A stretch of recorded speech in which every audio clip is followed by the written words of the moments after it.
I'm Cape Joel, and this is Comic Smack, your weekly, daily, all the time, anytime comic show where I give you your fix of everything you need to know from the world of comic books and superheroes. And on today's show, we're taking a closer look at Ms.Marvel issue number 16. When a terrifying sentient virus makes life hell for Kamala Khan, how will she overcome? Well, let's hop on in together and find out, shall we? Okay then, so as the comic opens up, we get the origin story of the Doc.X Virus. You see, deep within the heart of totally not World of Warcraft offices, some bored programmer inspired by real-life events within the real World of Warcraft, mainly the corrupted blood incident, look it up if you're not sure, it's actually quite fascinating, decides that, hey, what if someone made another type of malicious virus, one that actually learned from players and evolved and changed? Surely doing so would make him rich, right? It would make him famous. The CIA would be breaking down his door for something. Yeah, okay, he didn't really think this through, he just kind of made it up on a laugh. But what we ended up getting was the Doc.X Virus, which, much like that real-world example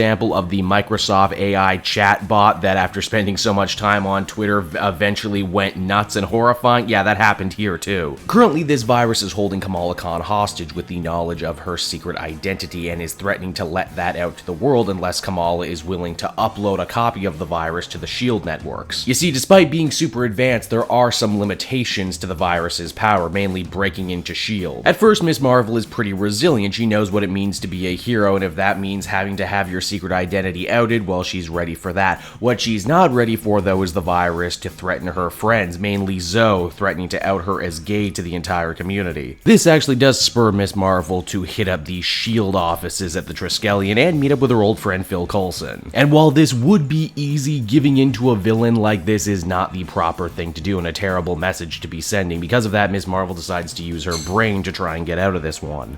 This leads to an admittedly pretty awkward conversation wherein Kamala, as Ms.Marvel, tries to get Zoe to maybe consider outing herself to the girl that she loves in hopes that that will take away Doc.X's ammunition. Zoe is thankfully a good friend, understands what's at stake here, and knows that the needs of the many outweigh the needs of the few, and that she'd probably just have to come clean to the friend that she has a crush on anyway. So Zoe and Kamala's other friend have themselves a little meetup, and I dare say it's a really bittersweet kind of scene. Zoe gets rejected, but she feels better getting all this stuff off her chest. And honestly, this marks quite the point of evolution in Zoe, the supporting character's life. If you remember, all the way back in the first issue, she was a mean girl, she was something of a bully to Kamala, now look at her. Emboldened by seeing her friend do what needed to be done to fight the forces of evil, Kamala concocts a plan to fight Doc.X on a better footing. She knows that he can hack technology and in some cases even hack people, so her plan is to basically go out to the sticks and hope that, you know, she can get the drop on him there. Admittedly, there's still a lot Ms.Marvel doesn't understand about the technical side of this virus, and for that, it pains her, but she ends up putting a call into Bruno. If you recall, they left on not great terms, but she doesn't know who else to reach out to. Bruno, as we discover, is actually thriving in Wakanda. In fact, his roommate is building him some brand new robot parts to help out with the ones that were injured at the end of Civil War II. It's Bruno, too, who hits upon the idea that this is an advanced learning virus that takes on the aspects of those that it's around, so maybe the best way to beat Doc.X is to change Doc.X. And there you have it, Ms.Marvel number 16. Overall, I'm continuing to really enjoy all this pulled from the headline stuff that I recognize about cybersecurity. But moreover than that, this issue actually comes packing a ton of really great character work. There's the stuff with Zoe really growing and changing as a character.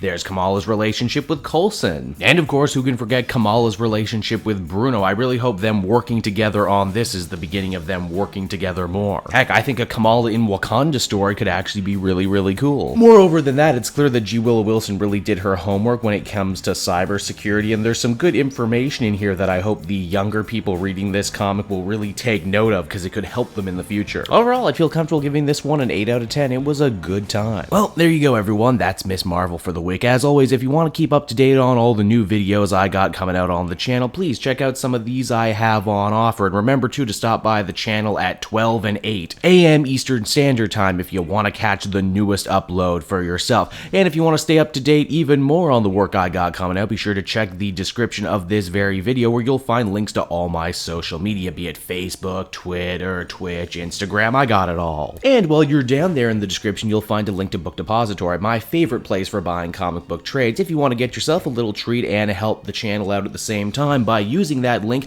any purchase that you make, a small percentage of that goes to me. Everybody wins, am I right? So until we meet again, everyone, I'm Cape Joel, and I will see you in the next video.